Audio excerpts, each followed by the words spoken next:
So this evening is the one pra, or the observance night. Then it just happens to be the last night that I'll be here for a while. So taking this opportunity to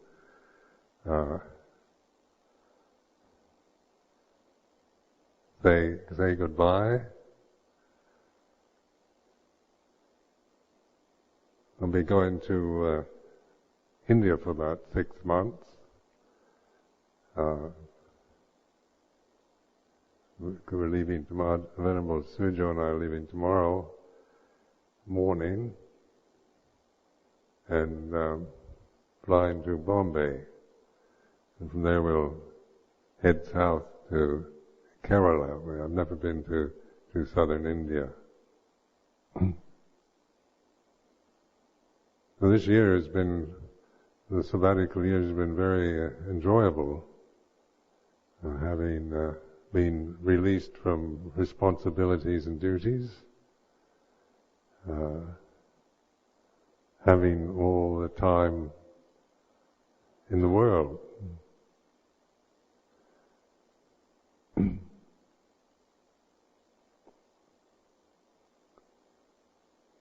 So we began this year with the winter's retreat, with the attitude of conviviality. And so this was an attempt to encourage you to see the holy life as something beautiful and enjoyable, and to open to it rather than just kind of shut down winter's retreat, noble silence, and go into the shut down mode, which is generally what we do. Sometimes we see meditation as a way of shutting ourselves off from things rather than opening.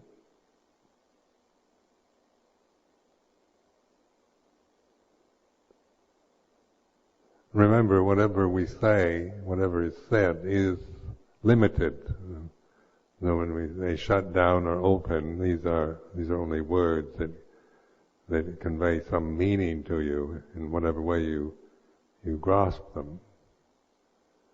And so, in any religious tradition, any religion at all, there's a lot of confusion because they seem to be contradictory in many ways.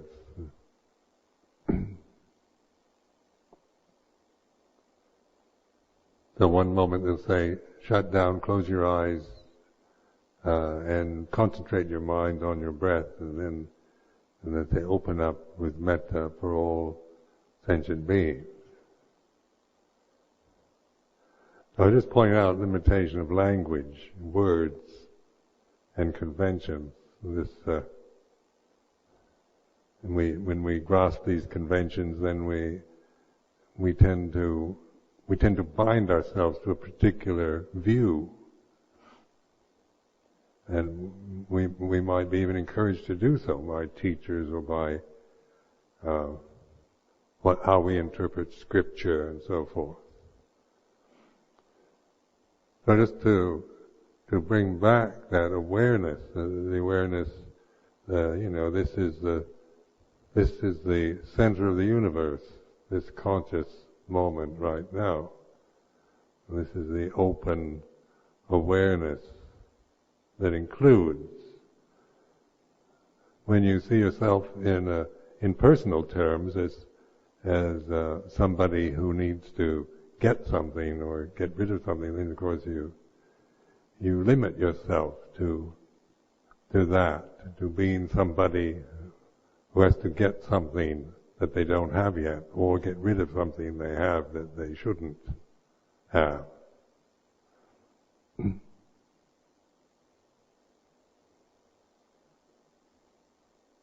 So we reflect on this. How many reflections have I given on, just the questioning of listening to your own personality, to your emotional states. Learning to be the witness, the bhikkhu, the aware, that which is awake and aware, rather than operating from a position of I'm a meditator who must get something that I don't have yet. I've got to attain certain states of concentration in order to get to other more advanced meditation practices. This whole scenario is not that it's wrong, but it limits you to always being somebody who's got to get something, attain something that you feel you don't have yet. Or you go into the purification mode. I'm a sinner and I need to clean myself up. I need to purify myself. So I've got to get rid of bad thoughts and bad habits and childish emotions, greed, hatred, and delusion, desire, and then we have to get rid of all that. But then it's somebody, isn't it, that you're assuming you are somebody who has these negative qualities that you want to get rid of. That's why this awareness, awakenness, sati sampajanya is the kind of essence. You know, when you want to, the essence of the Buddhist teaching is, and the bhikkhu is the awakened awareness.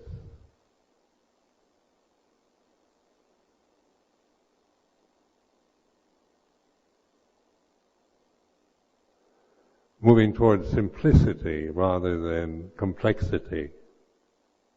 You know, we're already complicated personalities. You know, our cultural conditioning, social conditioning is usually very complicated. And we're educated, and we're literate, so we know a lot, and we've learned a lot of things, had a lot of experience. And this means that, of course, we are no longer simple. We've lost that simplicity that we had when we were children to become rather complicated characters. So recognize, like in the monastic form, it is a move to simplicity. And even though sometimes it looks complicated, it's not really the aim of it. All the whole thrust of the Dhamma Vinaya is towards simplifying simplicity rather than complicating everything.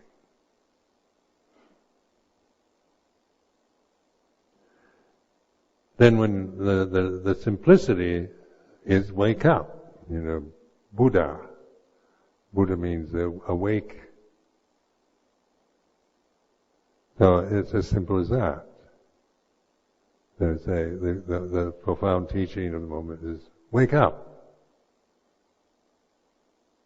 What am I supposed to do next then? You complicate it again because we're not used to being really awake, really being present.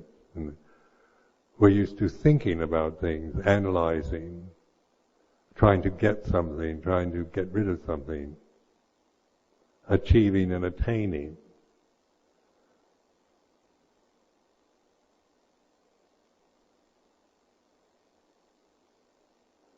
So in the scriptures sometimes somebody was enlightened just through a word or through something very simple. And then we think, how could it, well, we're not, people can't do that these days.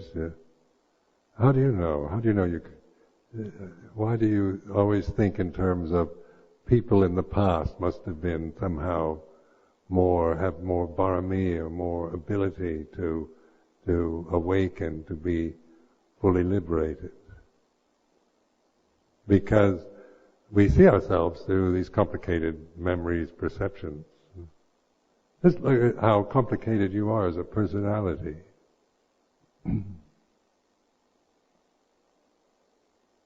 Like speaking from my personality is very complicated.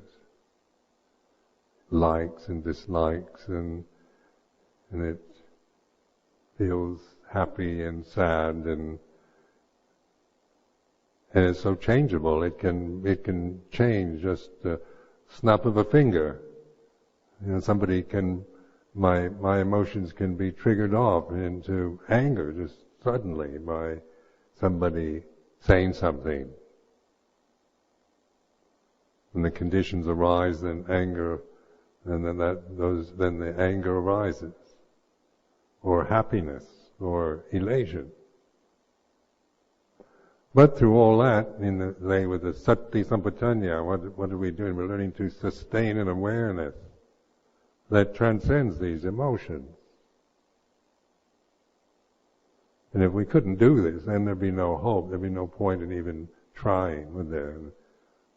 Being Buddhist monks or nuns or anything at all. We'd just be helpless victims of our habits, and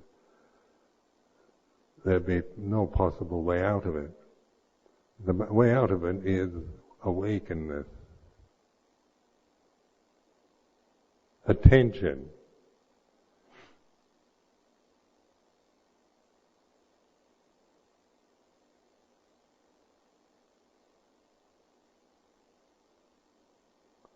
So like conviviality is also a theme that it's goodwill, it's happiness, it's brightness, it's welcoming, it's opening. When I use that word, I mean when I'm convivial, I'm open. When I'm in a bad mood, then I'm not open. Leave me alone, don't bother me, kind of thing. Or how we hold meditation, or Theravada Buddhism, or whatever conventions we're using. People have very strong views. When they hold to any religious convention, they tend to form views around it. So in usually Theravada circles, you have strong views about where the original teaching, the pure teaching, or that you've got to do this in order to get that, and samsara and nirvana are polar opposites, and on like this, and the viewpoints, the ideas that we glean from holding to a tradition. But in the awakened consciousness, there's no convention in it. It's not a convention. It's Dhamma. It's a natural way. It's not created. It's not dependent on conditions supporting it.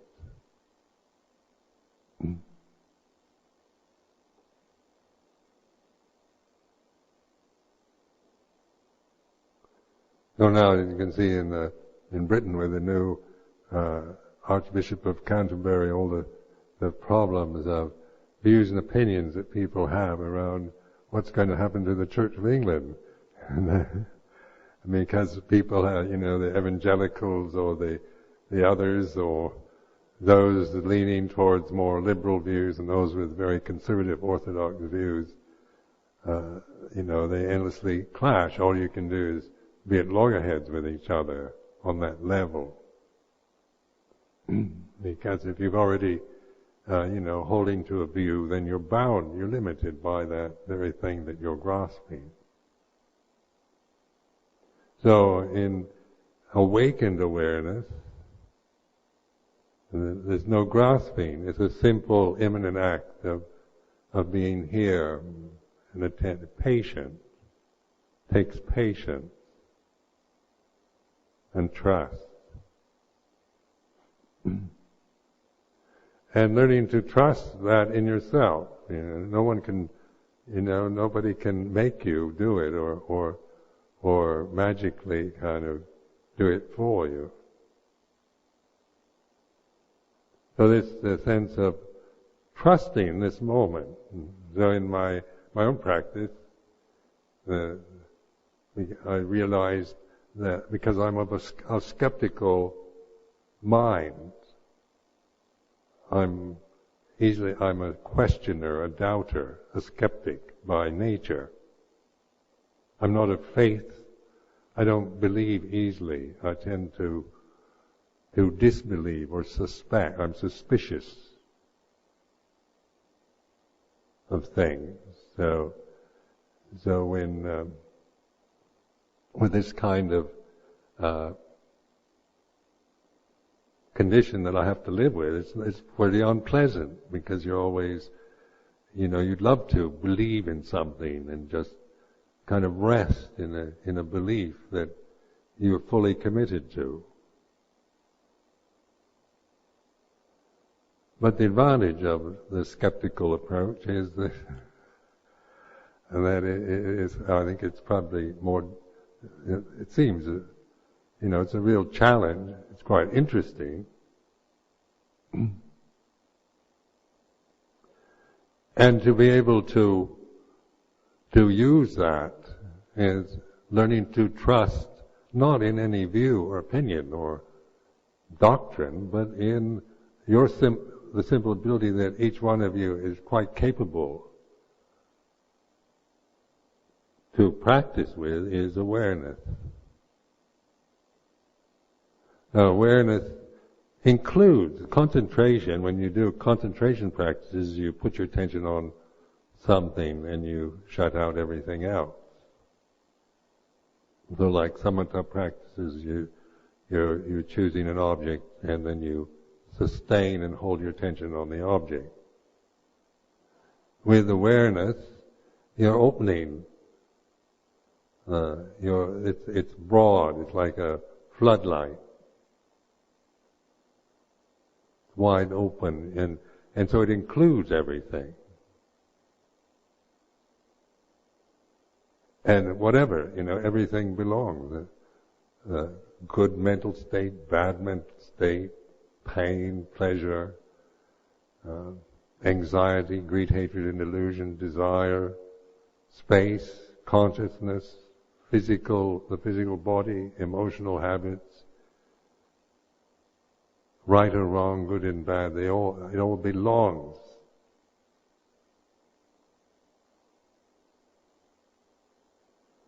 So in learning to trust in this awareness, then it's an act of faith. It's saddha, the Pali word saddha, but it's also very much aligned with panya and wisdom. As it's something you have to experiment with, to begin to get a feeling for it. And no matter how well I might describe or expound on this particular subject, it's still not it, is it? It's something you have to know for yourself.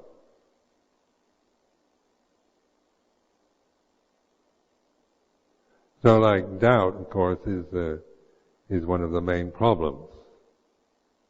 Because you don't trust yourself, and you do many of you do very strongly believe you are the limitations of your past, your memory, your body, your personality.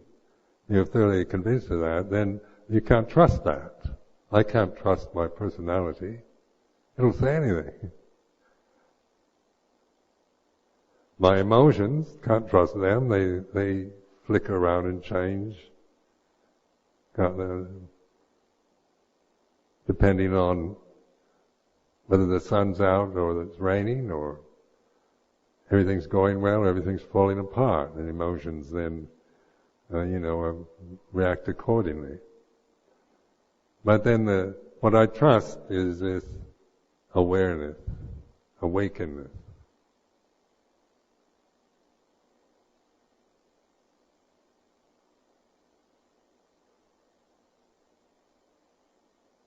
Now I pointed out my own ways of doing this, and some of you get it, some of you don't. But at least I've done my best. But this is something, because you can't really trust what I say either. You have to find out what works. If anything I say now, merely just to encourage, it's an encouragement, an attempt to encourage you to trust.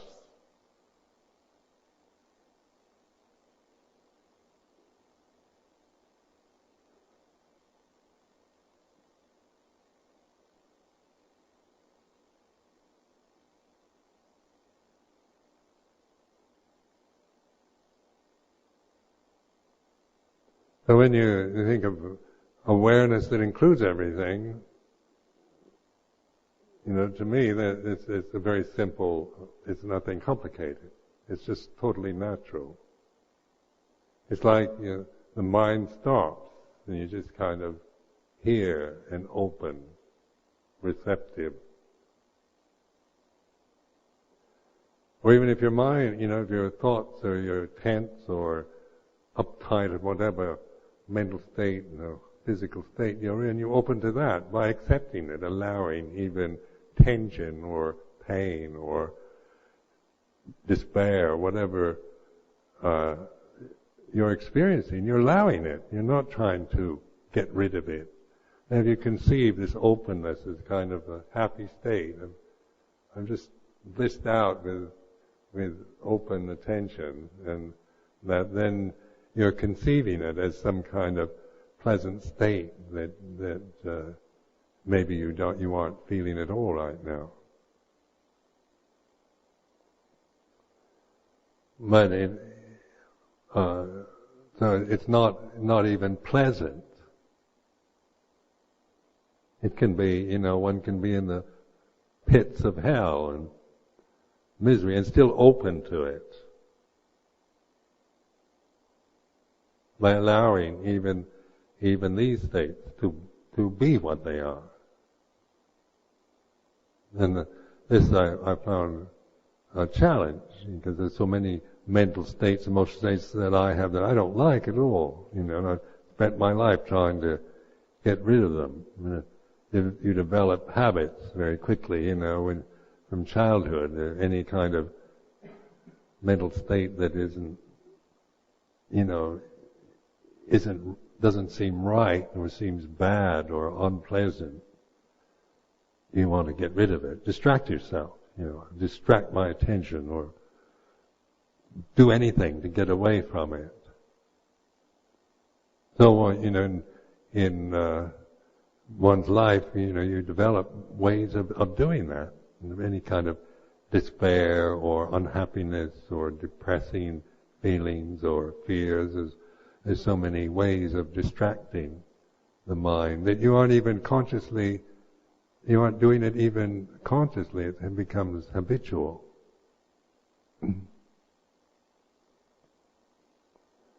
So then in our encouragement now is to begin to notice this.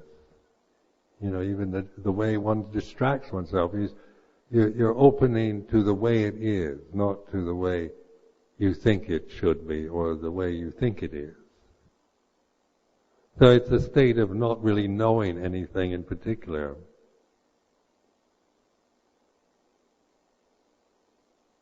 Because in this awareness, it's not like you know anything.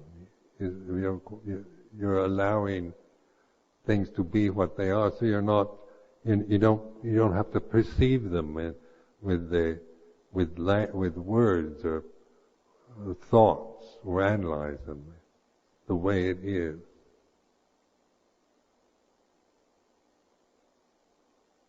So it's developing this intuitive sense, intuition or intuitive awareness.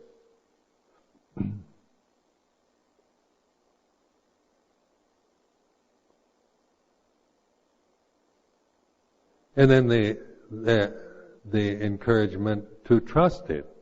When you begin to trust things, you can relax a bit. If you're trying to control the mind, then you tend to go back to your habits of controlling and trying to get rid of things or hold on to things. rather than allowing things to be what they are. So in vipassana meditation, anicca dukkha anatta is skillful means, a way of reflecting on conditions that we experience in consciousness itself.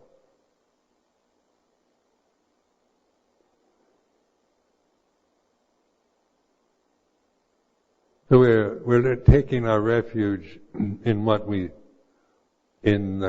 awakenness, in this expansive awakenness, unlimited, it's infinite, it has no boundaries. Thought, whatever you conceive, is a boundary in itself, isn't it? The body itself is a boundary. It's finite, and emotional habits are boundaries. Language and feeling, happiness, sukha vedana, dukkha vedana, tukkamat-sukha vedana, they're all conditions with boundaries dependent on other conditions. So what is transcending that, we begin to recognize through awakening.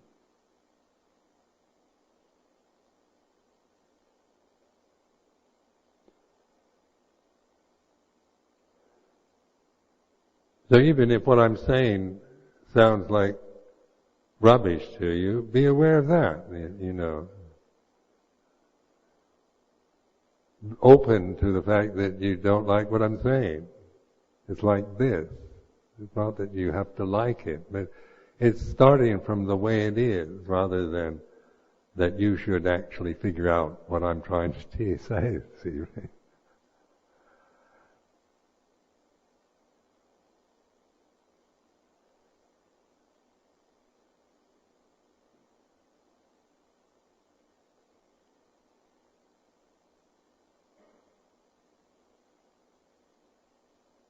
So I'll be going away in this sense of departure. That brings a certain feeling into our consciousness.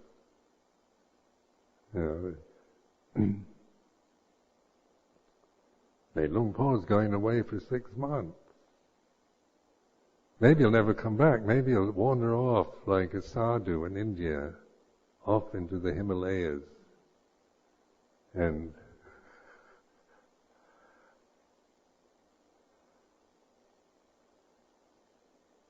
possible, isn't it? Certainly thought of it. Very romantic. I don't know what the realities would be like.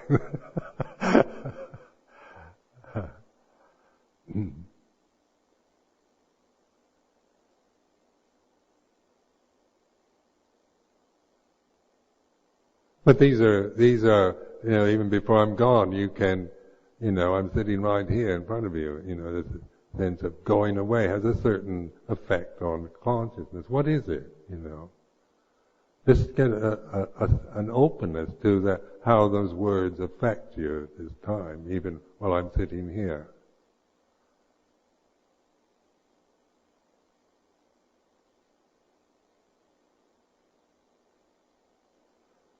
And it's whatever way it is for you, it's that way. It is what it is.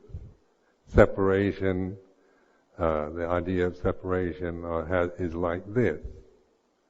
So you're recognizing this, not judging. As soon as you add to it in some way, it's more than what it is. It becomes personal, it becomes emotional, it becomes